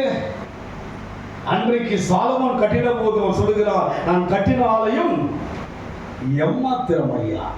7 வருஷம் கட்டினேன், வெற்றி கொண்டு கட்டினேன், லட்சக்கணக்கான ஆடுகளை பலி செலுத்தினேன். ஆனால் நீ உங்களுடைய பிரசனம் விலகின போது ஆசாரியனால் அதை தாங்க முடியாமல் விலகி ஓடுறாங்க. சொல்ல எம்மாத்திரம். எத்தனை ஆண்டுகள் கட்டினாலையும்? 7 வருஷம் கட்டின ஆலயம், லட்சக்கணக்கான ஆடுகளை தகனபலியாய் செலுத்தி சொல்லுகிறார், நான் கட்டின ஆலயம் எம்மாத்திரம் ஐயா. இங்கே இவர் சொல்லுகிறார்கள், என்ன சொல்லுகிறார்கள்? ஒன்றுமில்லாத போல காண்கிறது அல்லவா? நமக்கு எப்படி இருக்கு இந்த ஆலய காரியங்கள்? ஒன்றே கிடையாது. என்ன கிடையாது? நீங்க வரீங்க, நான் வர, பேசுறீங்க, பாடுறோம், துதிக்கிற, முடிஞ்சு போச்சு. 2 மடம் முடிச்சுட்டா போயிட்டு என்ன போல படிக்கட்டு விட்டாங்க, பணம் முடிஞ்சு போச்சு. ஒன்றே கிடையாது. என்ன கிடையாதுங்க? ஒன்றே கிடையாது. காரணம் என்ன? வேலைப்பாடு இல்லை, அஸ்திவாரம் யார் இல்லை, கிறிஸ்தியனாதபடினால்தான் இந்த ஐக்கியம் எப்படி இருக்கு? ஒன்றும் இல்லாத. மறுபடியும் படிக்கிறது. இந்த ஆலயத்தின் முன்னின மகிமையை கண்டவர்களில் உங்களுக்குள்ளே மீண்டிருக்கிறவர்கள் யார்? இப்போது இது உங்களுக்கு எப்படி காண்கிறது? அதற்கு இது உங்கள் பார்வையில் ஒன்றுமில்லாத போல் காண்கிறது அல்லவா? ஒன்றுமில்லாத போல் காண்கிறது அல்லவா? அதை கட்டினாங்க. எப்படி கட்டினாங்க? இன்னைக்கு நீங்க உணருங்க, உங்களுக்கு தேவ ஆலயமாய் வைத்திருக்கிறாரு. ஒண்ணுமே இல்லையே. எனக்கு உள்ள யார் இல்ல, ஒண்ணுமே இல்லை. இவ்வளவு பேசியிருக்கிறாரு, இவ்வளவு பழகி இருக்கிறார் தேவன், ஒண்ணே இல்லையே. ஏதோ வர முடிச்சுட்டு என் ஆத்மாவை கர்த்தரை ஸ்தோத்திரி, என் முழுவதுமே முடிச்சுட்டு போற. ஒன்றும் கிடையாது. இத்தனை ஆண்டுகள் ஒன்றுமில்லை எனக்குள்ளாய். ஒன்று இருந்தால் விலங்கி இருக்குமே. நான் கல்லா இருந்தாலும் விலங்கி இருக்குமே, மரமா இருந்தாலும் விலங்கி இருக்குமே, பொண்ணா இருந்தாலும் விலங்கி இருக்குமே, வெள்ளியா இருந்தாலும் விலங்கி இருக்குமே, வைக்கோலா இருந்தாலும் கூட விலங்கி இருக்குமே. விளங்காமையே காலம் ஓடிடுச்சு. இன்னும் எத்தனை காலம் விளங்காமையே போகும்? விளங்கினாதான் நாம் மற்றவர்கள் ஆதாயப்படுத்த முடியும். விளங்காவிட்டால் உங்க ஜனங்களை நீங்களே என்ன பண்ணீங்க? சிறையிலே வைத்து விடுகிறோம். நம்பிக்கையுடைய சிறைகளை யாருக்கு திரும்புங்க, கட்டிப்பான நன்மை. உங்கள் குடும்பத்தை விட்டு விடுகிறீர்கள், உங்கள் பிள்ளைகளை விட்டு விடுகிறீர்கள், உங்கள் உறவுகளை விட்டு விடுகிறீர்கள். அஸ்திவாரம் இயேசுவா இருந்தால் ஆத்தும ஆதங்கம் இருக்கும், ஆத்தும பாரம் இருக்கும், ஊழியம் செய்ய வேண்டும் என்கிற ஏக்கம் இருக்கும். இன்றைக்கு அது இல்லாத காரணம் என்ன? இயேசு என் வாழ்க்கையில் அஸ்திவாரம் இல்லை. நான் தான் தலை. யார் தான்? குடும்பத்துக்கு யார் தான் தலை? இல்லை, இயேசு தான் தலை.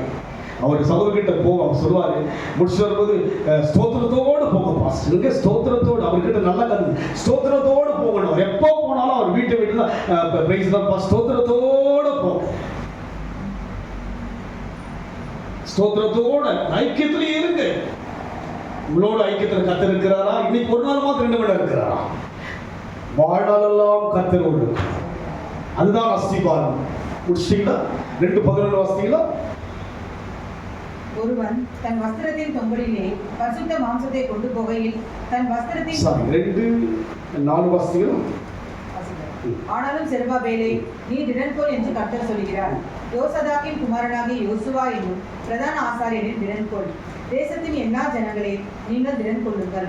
வேலையை நடத்துங்கள். என்ன வேலை நடத்துங்கள் சொல்லுங்க. உங்க வேலையை நீங்க செய்யுங்க, எங்க வேலையை நாங்க செய்யறோம். உங்க வேலையை நீங்க செய்யுங்க, எங்க வேலையை செய்யுங்க. வேலையை நடத்துங்க. ஞாயிற்றுக்கிழமை என்ன பண்ணுவோம்? நல்லா ஒரு மீனை வாங்கிடு, பாதி வறுத்துக்கலாம், பாதி குழம்பு வச்சுக்கலாம். என்ன வேலை செய்கிறோம்? ஒரு நாள் முழுமையாய் தேவனுக்காக வேலையை செய்யுங்கள். ஆமென் சொல்லுங்க. உங்களுக்கு தான் வேலை வெட்டி இல்லை, எப்சி சொல்லிச்சு இல்லைப்பா, எல்லாருக்கும் வேலை முடிச்சு வராங்க, டயர்டாக இருக்கிறாங்க. இந்த டயர்டில் யாருக்கிட்ட கிடையாதுங்க இல்லை. 6 நாட்கள் அந்த வேலைக்கு வேண்டிய சுகத்தை கொடுத்தது யார்? பணத்தை கொடுத்தது யார்? பணத்தை கொடுத்தது யார்? யார் கொடுத்தது? அவர்தான் அல்லவா அஸ்திபாரம். அந்த அஸ்திபாரம் இல்லாவிட்டால் ஆட்டம் கண்டு கொள்ள வாழ்க்கையில் வந்த வேதனைகள், வந்த பலவீனங்களில் என்ன ஆயப்ப யோசிச்சு பாருங்க. இயேசு அஸ்திபாரமாய் இருந்தபடினாலே வாதையும் கூடாரத்தை அணுகாது, எல்லா தீங்குக்கும் நீங்களாக்கி உன்னை விடுவிப்பார் என்ற வார்த்தைகள் எல்லாம் நிறைவேறுகிறது. அவர் சொல்வது நிறைவேறுகிறது, நான் சொல்வதுதான் இன்னும் நிறைவேறவில்லை. கிறிஸ்து அஸ்திபாரமாய் இருந்தால் நிறைவேறும். நானாக முடிவெடுத்தால், நானாக யோசித்தால் அது கிறிஸ்து அல்ல. எதை செய்தாலும் யார் இருக்க வேண்டும்? கிறிஸ்து இருக்க. என்கிட்ட பாஸ்ட் கேட்டா, உங்க பிள்ளைகளை என்ன நீங்க சொல்றத நான் வைக்கிறேன். யார் சொல்றது வைக்கிறீங்க? நீங்க சொல்றது. என் ஞானத்தை கேட்டா, நீங்க சொல்றத நான் வைக்கிறேங்க. நீங்க என்ன சொல்றீங்கன்னா நீங்க தான். நம்மளா போட்டு எல்லாம் போட்டு அதெல்லாம் செலக்ட் பண்ணிட்டுலாம் போட்டு வந்து அந்த வார்த்தையை வாயிலே வரல. அந்த பிள்ளைங்க சொல்ற பேர் தான் வரைய வாயிலேயே. ஆமா, இமானுக்கு அப்படி பிள்ளை பண்ணானுங்க, டவுட் மூட்டுன்றாங்க. இப்ப 2வது ஒரு பையன் ட்ரம்ப் பண்றாங்க. என்னதுக்கு? வாயிலே வரல. எப்படி இருக்கு பார்த்தீங்களா? அஸ்திவாரம் யார் அது சொல்லுங்க பார்க்கலாம். ஒரு என்னதுக்கு கல்சல் படத்துல ஒன்ன கிடைங்க, அதெல்லாம் கிடையாது. முஸ்லிம் என்ன பண்ணுங்க, இந்த பேர் அதை படிச்சு பார்த்தா எனக்கு தெரிய மாட்டேன், வாயிலே வர மாட்டேன். அதுக்கு எனக்கு வசனம் தான் வாயில வருதவர், மற்றபடி வார்த்தைப்படி நம்ம அதிகமாக அதுக்கு பேச ஒரு மாதிரி அதிர்ச்சி ஆயிடுறாங்க. இந்த வார்த்தை தான் அதுக்கு அவர் பேசுறார். அதுக்கு ஒரு வாயிலை வார்த்தையை அவர் பேசுறதுனால தான் இப்ப பேசி என்ன பண்ண முடியாதுங்க. உங்ககிட்ட நேரடியா பேசணும்னா பண்ணுங்க, நீங்க ஜெயிச்சிருவீங்க, நான் ஜெயிக்க முடியாது. உங்க திறமைகள், உங்க அறிவு என்ன பண்ணுங்க, நீங்க அடைக்கிட்டு என்ன பண்ணுங்க, இல்ல பாஸ்டர் எனக்கு வேலை இருக்குதா அதனால அடைக்கிட்டு என்ன பண்ணுங்க, சரிங்க வேலை இருக்குதா அடைக்கிதான், நான் அடைக்கிதான் போயிட்டு இருக்கேன். ஆனா என்ன பண்ண மாட்டேன், அடங்க மாறும். என்ன பண்ண மாட்டேனாடி இந்த வசனத்தின் மூலமா தான் பேச முடியும். இதுதான் என் வேலை.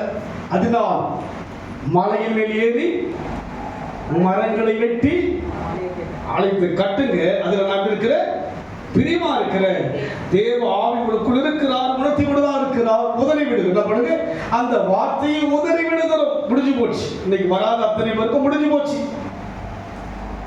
யாருங்க? என் மகனா இருக்கட்டும், மருமகளாகட்டும், பேத்தியாகட்டும், முடிஞ்சு போச்சு கதை. அவங்க என்ன பண்ணுவோம் சாதிக்க? எல்லாரும் தான் சொல்லுவேன் நான். அதுக்கு தவறுனா தவறுதான். அவளை யாரும் என்ன பண்ண மாட்டேன், வேதனைப்படுவேன். என்னத்த சாபத்தை வாங்க போறாங்க போலக்குதே நினைப்பேன். அதுக்கு அப்பதான் நினைப்பேன். ஜெபிச்சாலும் கூட அதுக்கு ஜெபிப்பேன் நானே பிள்ளைகளுக்காக. ஆனால் நிச்சயமாகவே அதனுடைய பிரதிபலன் யார்கிட்ட தான் இருக்கு? உண்மைதான். விலங்குல இல்லைங்களா? ஒரு நாள் விலங்கு. இப்ப ஸ்மூத்தாக எல்லாருக்கும் போகும். நாம் எவ்வளவுக்கு எவ்வளவாக தேவ சமூகத்திலே நெருங்க முடியாதபடி தடை செய்து வருகிறோமோ, நம் வாழ்க்கையிலே வருகின்ற போது தடை வந்துடும். இப்ப விளங்காது. கட்டுறதுக்குரிய வீடை கட்டி என்ன பண்ணுங்க, அந்த அஸ்திவாரம் போட்டு கட்டி முடிச்ச பிறகு தான் விளங்கும். அதுக்கு பாதியில விளங்காது. என்ன பண்ணுங்க, முழுசா முடிச்சு என்ன பண்ணுங்க, நீங்க அதுக்குள்ள நீங்க என்னதுக்கு எலக்ட்ரிக் வேலை பண்ணணும், பிளம்பிங் வேலை பண்ணணும், பெயிண்டிங் பண்ணணும், எல்லாத்தையும் பண்ண பிறகுதான் பிரைட்டா தெரியும். அதுக்கு கூட என்ன பண்ணுங்க, அஸ்திவாரம் போட்டாச்சு, முடிச்ச பிற்பாடு கிராக் போட்டா யோசிச்சு பாருங்க. முடிச்ச பிற்பாடு யோசிச்சு பாருங்க. அதனால் இன்றைக்கு நேரம் ஆயிடுச்சு இல்ல, முடிச்சிடுறேன். நீங்க வருது லேட்டு, நான் மாத்திரம் முடிச்சிருந்தோம். எப்படி இருக்குது இதெல்லாம்? 7 மணின்னு சொல்றோம். அது சொல்ல மாட்டேன். நீங்க அந்த டைமுக்கு போற மாதிரி வந்துருக்கு. வேண்டாம், நீங்கெல்லாம் இப்போ என்ன ஆயிட்டீங்க, பறக்க ஆரம்பிச்சிட்டீங்க. என்ன நீங்க அப்பெல்லாம் விழுந்து விழுந்து என்ன பண்ணுங்க, அந்த நாட்கள் யோசிச்சு பாருங்க. ஆதியின் அன்பை விட்டாய் என்று உங்ககிட்ட ஒரு குறை இருக்கு. என் பெருநாயகி கத்தபடி அன்பு கூறுவேன்னு சொல்றாரு. அவர் சொல்றாரு, ஆதியிலே வைத்திருந்த அன்பு எங்கே? ஆதியில எவ்வளவு டைமை பார்த்துருப்போம். நீங்க எப்போ விடியும் எப்போ போவோம்னு நினைச்சுன்னா நாட்கள் இருக்கா இல்லைங்களா? சொல்லுங்க நினைச்சிருங்க மாஸ்டர். இப்போ நான் பண்றோம் 7:30 6:45 6 இருக்கு. பண்ணாங்க வாடா, டைம் ஆச்சு, 6 ஆயிடுச்சு வாடா. என்ன பண்ணுங்க, எனக்கு எல்லாத்தையும் கழிட்டாங்களா, சீக்கிரம் வந்து என்ன பண்ண, ஃபிக்ஸ் பண்ண வாட பண்ண கூப்பிட்டுங்கிறேன், மேல கத்தினுங்கிறேன், சீக்கிரமா வா வானது முடியாது. அசிமார் உள்ள அவர் இருக்கிறார். போ போ என்று சொல்லிக்கொண்டே இருக்கிறார், உணர்த்தி கொண்டே இருக்கிறார். முடியலனால அவருடைய காரியத்தை வந்து முடியல. மீது எல்லாமே என்ன பண்ண முடியும், முடிச்சிடும். அவர் காரியத்தை என்ன பண்ண முடியும். அதனால் இன்றைக்கு நம் வாழ்க்கையில் கிறிஸ்து அஸ்திவாரமாய் இருந்தால் உங்கள் வாழ்க்கையில் நீங்கள் செய்கின்ற காரியம் விளங்கும். சுயத்துக்காக சுய லாபத்துக்காக என்னுடைய பெருமைக்காக செய்வதல்ல கிறிஸ்து. அஸ்திவாரம் கிறிஸ்துவாய் இருந்தால் அன்பு கூர்ந்து நாம் செய்ய வேண்டும். மலையில ஏறி மரங்களை வெட்ட வேண்டும். கிறிஸ்துவ வாழ்க்கை என்பது ஒரு கடினமான வாழ்க்கை. நீங்க நினைப்பது போல என்ன கிடையாதுங்க, அல்ல, கடினமான வாழ்க்கை. ஒருவன் தன்னை பின்பற்ற விரும்பினால் அவனவன் சிலுவையை சுமந்து கொண்டு என்னை பின்பற்ற கடவன், அவன் தான் எனக்கு பாத்திரம். கிறிஸ்துவம் என்பது நாம் நினைக்கிற வண்ணமா லேசர் கிடையாது. ஓய்வு நாள் என்று சொன்னால் அவருக்கு தான், அதை விட வேற எதுவும் எனக்கு கிடையாது. அது எந்த பெரிய காரியமான வேலையை எதுவான சரிங்க. அடிக்கடி தீபத்தி வருவார், என்ன சொல்லுவார் யோசிச்சு பாருங்க. சண்டையில பண்ண மாட்டாருங்க, ஒரு லேபர் ஒரு என்னதுங்க, அந்த வாரந்தோறும் வரும். அவ்வளவு ஒரு எளிமையா இருந்து ஆண்டவர் உயர்த்தி கொண்டே வருகிறார். அந்த பிள்ளைகளுடைய படிப்புகள் எல்லாம் அவ்வளவு ஒரு மேன்மை. எவ்வளவு பலவீனம், சுகர்லாம் 500க்கு மேல போயிட்டு அப்படியெல்லாம் பலவீனப்பட்டாலும் கூட ஓய்வு நாளை மகிமையாக அவர் கொடுக்கப்பட்ட அந்த சண்டே கிளாஸ் ஊழியத்தை 30 வருஷமாய் செய்து கொண்டு வருகிறார். போன வாரம் சொல்றேன், நம்ம பிள்ளைங்க என்ன பண்ணாங்க, அடுத்த வாரம் பார்த்துட்டு என்ன பண்ணாங்க, போயிட்டாங்க. ஒரு காரியம் யோசிச்சு பாருங்க. எச்சரிக்கையாயிரு, தேவனுடைய காரியம் இது, என் காரியம் அல்ல. நான் உங்களை குற்றப்படுத்த, உங்கள் காரியம் அல்ல, நீங்கள் வேண்டாம் என்று சொல்ல, தேவ காரியம். எவ்வளவுக்கு எவ்வளவாக நாம் தேவனுக்கென்று நம் வாழ்க்கை கொடுக்கிறோமோ இப்போது விளங்காவிட்டாலும் பின்வரும் காலத்தில் விளங்கும். என் வாழ்க்கையில் இப்போது விளங்காவிட்டாலும் கூட சந்ததிக்கு விளங்கும். சொல்ற பிள்ளைங்களுக்கு விளங்காம போயிருக்கலாம், அவங்கள கத்தக்குள்ள வளர்த்த. ஆனால் அதை பத்தி எனக்கு கவலை கிடையாது. நான் பாரப்பட்டேன். இன்றைக்கு ஒரு சின்ன பிள்ளை எனக்கு உருவாக்கி வைத்திருக்கிறார். நீங்க 90% அவன் தான் செஞ்சுட்டு இருக்கிறான். அதில் வந்து எல்லாம் அவன் பார்த்துக்கிறான். 10 மணி நேரம் ஆகிட்டீங்க, அப்படியே ஸ்லோவாகிட்டீங்க. ஸ்லோ மோஷன்ல என்ன பண்ணிட்டீங்க, ஸ்லோவாகிட்டீங்க. அப்போல்லாம் இருந்த வேகம் எங்கே, வான் மாதிரி துள்ளிக்கிட்டு வருவீங்களா, இப்போ என்னாச்சு, மீனா மாறிட்டீங்களா, கழுவுற மீன்ல சொல்லுங்க. என்ன என்ன விளங்குது, நானே விளங்கிக்கிறேன். ஆண்டு விளங்க மாட்டாரா? விளங்குவார், அதே நேரம் வேதனைப்படுவார். ஆதியிலே எப்படி இருந்தாய், இப்போது எப்படி இருக்க, ஆதியில் வரும்போது எப்படி வந்தாய், எப்படி கலைந்து தோய்ந்து எப்படி வந்தாய். இன்றைக்கு ஒரு மாற்றம் வந்து விட்டால் இப்படி வருவதா? உன் பழக்கம் அல்ல. மலையின் மேல் ஏறி மரங்களை வெட்டுங்கள், அதன் மூலமா ஆலயத்தை கட்டுங்கள். அதில் நான் ஆலயமா மாறுவதுதான் தேவனுக்கு புரியும். அந்த ஆலயம் யார் தான்? நீங்கள் நானும் தான் ஆலயம். எங்கெல்லாம் போக வேண்டும் இந்த ஆலயம் போகணுங்க. யாரெல்லாம் கூப்பிடாமல் இந்த ஆலயம் போயிட்டே இருக்கணும். இந்த மாசம் டெல்லிக்கு கூப்பிட்டுருக்காங்க பல குடும்பங்கள் ஒவ்வொரு காரியங்களுக்காக. நான் எப்பவுமே பார்த்தீங்கன்னா ஒரு ஃபர்ஸ்ட் 2 வாட்டி ட்ரெயினில் போனேன் நான். அதுக்கப்புறம் எனக்கு என்ன 2 நாள் வேஸ்ட் ஆகிடுது, வேற ஒன்றுங்க வேஸ்ட் ஆகிடுதுன்னு யோசிச்சேன். அதுக்கப்புறம் அவங்க தெரிஞ்சிச்சு பாஸ்ட் வந்து ஃப்ளைட்டில் தான் வருவார், இப்படி தான் வருவார். புக் பண்ண என்ன பண்ணுவாங்க, அடுத்த மாதத்துக்கு வந்துருங்க பாஸ்டர், ஒரு நிறைய பிரச்சனைகள் அங்கே இருக்கிறது, பிரச்சனைகள்லாம் ஆண்டவர் தீர்த்திருப்பதை அந்த குடும்பங்கள் பார்த்திருப்பதினால அவங்களே அந்த காரியங்களை செய்தாங்க. யோசிச்சேன். அப்புறம் அவங்க நான் நினைச்சேன், சரி நம்ம எப்படியாவது போகலாம், அவங்க தானே என்னை கூப்பிடுறாங்கன்னு நினைச்சேன். அவங்க பார்த்தீங்கன்னா அப்படி இல்லை, என்ன பண்ணாங்க, இவரை விடக்கூடாது, என்ன பண்ணுவாங்க, டைம் வேஸ்ட் பண்ணக்கூடாது. அதனால் இன்றைக்கு நம் வாழ்க்கையிலே விலங்கு வாழ்க்கை வாழ வேண்டும். மலை ஏறதா நாம சொல்லுங்க பார்க்கலாம். எத்தனை ஆண்டுகள் மலையில ஏறி போறாங்க, வழிபட யோசிச்சு பாருங்க. எத்தனை ஆண்டுகள் போறாங்க. கன்னி சாமி, அந்த சாமி, இந்த சாமி என்ன பண்ணுங்க, அப்படியெல்லாம் வளர்ந்து போறாங்க. நம்ம ஒரே சாமியாக பண்ணுங்க, ஆசாமி மாதிரியே இருக்கிறோம். உங்களுக்கு நம்ம மாதிரி இல்லை. அவங்க பாருங்க ஒரு முதுமை என்னதுங்க, முதல்ல என்ன பண்ணுவாங்க, அதில் அந்த லிஸ்ட் இருக்கிறதுக்கு ஒவ்வொரு படி போகும்போது லிஸ்ட் மாறிட்டே வரும். நம்ம லிஸ்ட் ஒரே லிஸ்ட் ஆகுது. நான் ஏழைகள் தான் வருவேன், நான் 7:30 தான் வருவேன், நான் 7:30 தான் வருவேன், நான் 2 வாரம் தான் வருவேன், நான் 1 வாரம் தான் வருவேன், நான் திருவிழாக்கு தான் வருவேன், நான் காலையில் தான் வருவேன், நான் சாயந்தரம். விளங்குது, நல்லா விளங்குது. ஆமென் சொல்லுங்க. விளங்குது. இப்ப விளங்கலாலும் பின்வரும் நாட்கள் நான் சொல்றதெல்லாம் உங்களுக்கு நான் சொல்வது வேத வசனம். யாரையும் நோகடிக்கல. நீங்க வளர்ந்தங்க, நீங்க வளரணும், நீங்க வளரணும். கிறிஸ்துவுக்குள் வளர்ந்தாதான் நம்ம ஊழியத்தை இன்னும் அதிகமா செய்ய முடியும். வெளியெல்லாம் போகணுங்க. நம்ம உள்ளவே என்ன பண்ணங்க, குண்டு சந்தில் என்ன பண்றோம், வருத்தம் போறதும் வராம போறதும் இதுவே வாழ்க்கை. 10 வருஷமா ஓடிட்டு இருக்குது வண்டி. என்ன வண்டி இது? யோசிச்சு பாருங்க. முடிச்சிடுறேன், நீங்க பொறுமையா இருக்கீங்க, முடிச்சிடுறேன். ஆமென் சொல்லுங்க, ஆமென் சொல்லுங்க. நீங்க எல்லாம் பொறுமையா இருக்கீங்க, சகிச்சிருக்கிறீங்க. ஆமென் சொல்லுங்க. உஷாராகிறீங்க. கர்த்தர் உங்களோடு இருக்கிறார். கண்களை மூடி கர்த்தர் நோக்கிப்பார். எச்சரிக்கை ஆகிரு. நீ ஆலயத்தை கட்டணும். உனக்குள்ள நான் ஆலயமா இருக்கிறேன், உனக்குள்ள இருக்கிறேன். நான் என்னை உருவாக்கிட்டே இரு. என்னை உருவாக்கு. உனக்குள்ளான் உருவாக உனக்குள்ளான் வளர உன் குடும்பம் செழிக்க ஆரம்பிக்கும். ஓ, நானே உன் அசிவா. வேற எந்த சொல்லும் உள்ள வரவே கூடாது. சுய சொல்லும் உள்ள உருவாக கூடாது. எந்த மனுஷ சொல்லும் உருவாக கூடாது. அந்த ஏவாள் சொல்லுதான் ஆதாமையே பெரிய பாதிப்புகள் கொண்டு போய் விட்டது. அதுபோல் தேவ சொல் மாத்திரம் எனக்கு போதும் ஐயா. ஆண்டவரே துதிக்கிறோம். மலையில் ஏற, மரத்தை வெட்ட, ஆலயத்தை கட்ட, ஆலய காரியங்கள் வளர்ச்சி அடைவது பெரிய பிரச்சனைக்குரிய காரியம். அதுதான் எங்கள் வாழ்க்கையில் போராட்டம். ஆனால் தேவன் போராடி ஜெயிக்க வைக்க உதவி செய்ய புதுக்கை சொத்து தேவன் பொறுப்பெடுத்துக் கொள்ளுங்க. ஆசீர்வதிங்க. ரீபாலா சந்தரதுருமையா நன்றியோடு துதிக்கும்.